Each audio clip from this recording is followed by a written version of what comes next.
자, 희망찾기 민들레 첫 번째 순서로요. 지역에서 활동하는 인물들 모시고 행복하고 건강한 삶을 위한 이야기 나누는 시간 함께합니다. 행잼터 교육연구소 정영숙 대표입니다. 어서 오세요. 네, 반갑습니다. 네. 안녕하세요. 명절 이제 앞두고 있는데요. 네. 며느리시잖아요. 그쵸. 부담되시죠? 이렇게 무겁습니다. 그래요. 네. 그래도 항상 네. 이렇게 밝은 모습을 이렇게 보이시니까 네. 남편분께도 뭐 힘든 내색을 전혀 안 보이실 것 같다라는. 그쵸. 그래도 띵깡 부릴 땐 또 비우리는데. 그래도 어차피 할 일이니까 네네. 좀 즐겨주는 편이죠. 그래요. 좋은 것도 많으니까. 네. 네. 자, 우리 정영숙 대표와 함께 대화의 기술에 관한 이야기 계속 나눠보고 있는데, 자, 오늘은 어떤 부분에, 어떤 주제의 기술 이야기를 나눠볼까요? 네. 누구를 만나든지 늘 긍정적인 말로만 대화를 나누면 참 좋을 텐데요. 네. 살다 보면 그러지 못해서 다투기도 하고 또 신경전을 벌이기도 하죠. 네, 상대방의 실수를 또 바로잡겠다고 전달한 말 때문에 예. 오랜 세월 동안 쌓아온 관계가 한순간에 또 깨지는 그렇죠. 경우도 있습니다. 맞아요. 네, 사실 누구라도 그럴 것 같아요. 네네. 충고를 듣거나 평가받는 걸 좋아할 사람은 없으니까요. 어떻게 생각을 해보면은요. 네. 이 몸에 좋은 약은 쓰다라는 걸 우리가 뭐 알고는 있잖아요. 네. 그런데 그것을 받아들이는 거는 그 알고 있는 것만큼 쉽진 않습니다. 네, 맞아요. 저만 해도요. 네. 만약에 누가 나에 대해서 지적을 한다면 그걸 정말 쿨하게 받아들일 수 있을까라는 질문을 바로 해주신다면 네.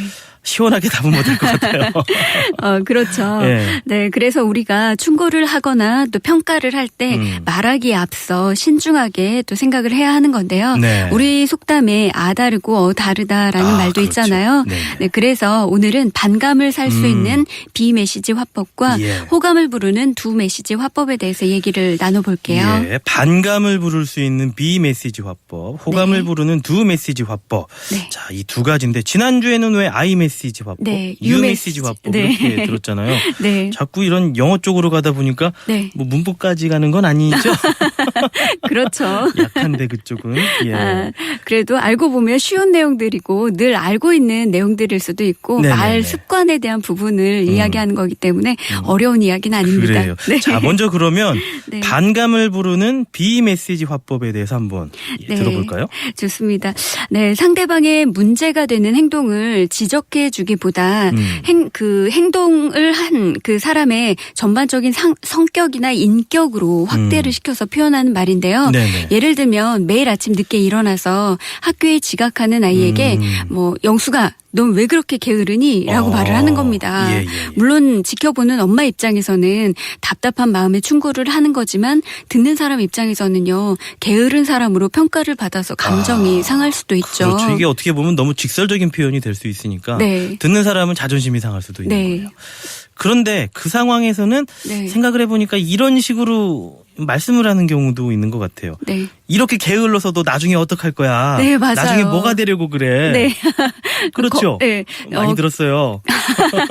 이게 들었을 때는 그냥 기분이 상하기도 하지만 또 심도 있게 생각을 해보면 날 걱정해서 하는 말인데 네. 하지만 한편으로는 또 마음을 좀 짓누르게 만들기도 하죠. 예. 그래서 이럴 때는 화법을 달리 해보시는 게 좋을 것 같습니다. 네.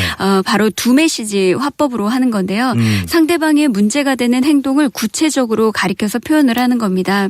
예를 들면 같은 상황일 때 영수가 넌 매일 늦게 일어나서 지각하는구나 라고 하면 자신의 행동에 대해서 예. 잘못하는 일에 대해서 느낄 수가 있죠.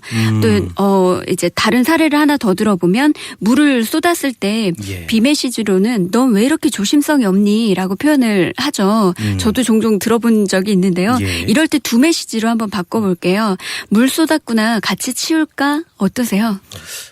훨씬 부드러워 보이죠? 네. 예. 그리고 이 잘못된 행동이나 상황에 대해서 지적을 하는 거기 때문에 네네네. 내 인격이 문제가 된다라고 느끼지는 않기 때문에 예. 상처를 받을 확률이 좀 적다는 거죠. 일단 전달하려는 그 내용은 네. 같은데 네. 이제 이제 받아들일 때 표현이 조금 더 부드러워진다는 느낌이 들기 때문에 조금 어떻게 보면 기분이 덜 상할 수 있는 네, 그런 게 있는 것 맞습니다. 같아요. 네, 그래서 비메시지 화법이 인격이나 자존심을 지적하는 거라면 두 메시지 화법은 상대방의 행동에 대한 잘못을 지적을 하는 겁니다. 그래서 같은 상황이라도 화법에 따라서 상대방의 반응이 다르기 때문에 예. 이왕이면 상대방이 들었을 때 기분이 나쁘지 않고 상처받지 않을 수 있는 표현을 사용하는 것이 좋습니다. 네. 그리고 또 누군가에게 충고나 지적을 내가 들었을 때 네. 그랬을 때는 내 반응도 참 중요하거든요. 그렇죠. 중요하죠. 네. 할 때도 중요하지만 네네. 내가 받았을 때 대응하는 방법이 또 문제가 될 수 있는데 그럴 때는 yes, but 대화법을 추천을 합니다. yes, but 네. 대화법. 상대방의 이야기에 일단 동의를 하고요. 예. 그 후에 내가 하고자 하는 말을 전달을 하는 방식인데요. 맞장구를 쳐주는 식의 긍정에 네네. yes로 들어주고 예. but 그러나 내 생각, 내 상황은 이렇다라고 하면서 대화를 진행하면 반대되는 어떤 말이나 상황에도 흥분하지 않고 대화를 성공적으로 이끌어갈 수가 있습니다. 맞아요. 생각을 네. 해보니까 네. 누군가 나에게 충고나 지적을 해줬는데 내가 그냥 거기에 발끈해서 네. 그냥 좀 기분 상해 있는 이런 표현을 하면은 글쎄요. 저 사람은 꽉 막힌 사람이다. 네. 이런 생각이 오히려 더 들 것 같아요. 네, 그렇죠. 예, 예. 상대방을 위한다고 시고 또 한 말일 네, 수도 네. 있는데 그러니까, 그런 의도를 또 왜곡시킬 수도 있고요. 그래서 앞에서 늦잠 자서 지각하는 똑같은 상황일 때 네네. yes but 대화법으로 이렇게 답을 하는 거죠. 영수가 넌 매일 늦게 일어나서 지각하는구나 라고 했을 때 네. 근데 밤에 늦게까지 해야 하는 중요한 일이 있어서 아침에 좀 늦게 일어났네요 하는 거예요. 이유를 얘기하는 거예요. 네네, 그렇죠.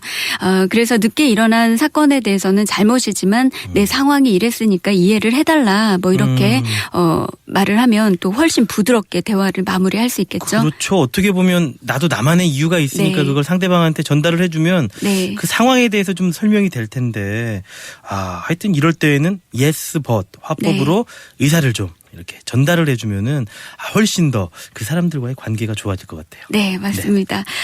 물론 또 누가 봐도 잘못된 행동을 반복적으로 하고 있을 때는 고칠 수 있도록 진심으로 충고를 해줘야 하는 건 당연한 일입니다. 그렇죠. 그런데 상대방이 그런 충고를 언짢아하지 말고 나를 돌아보는 계기로 삼는 성숙한 자세도 또 필요할 테고요. 예. 하지만 내 입장에서 보면 이해 안 되는 일이 상대방에게는 당연한 일인 경우도 있습니다. 네. 내 잣대로 또 누굴 평가하고 지적하는 건 오해를 불러올 수 있는 만큼 예. 말 한마디도 신중하게 하는 것이 필요합니다. 와, 좋은 말씀 해주셨네요. 이 내 잣대로 이렇게 네. 평가하는 건 절대 금물이다. 네.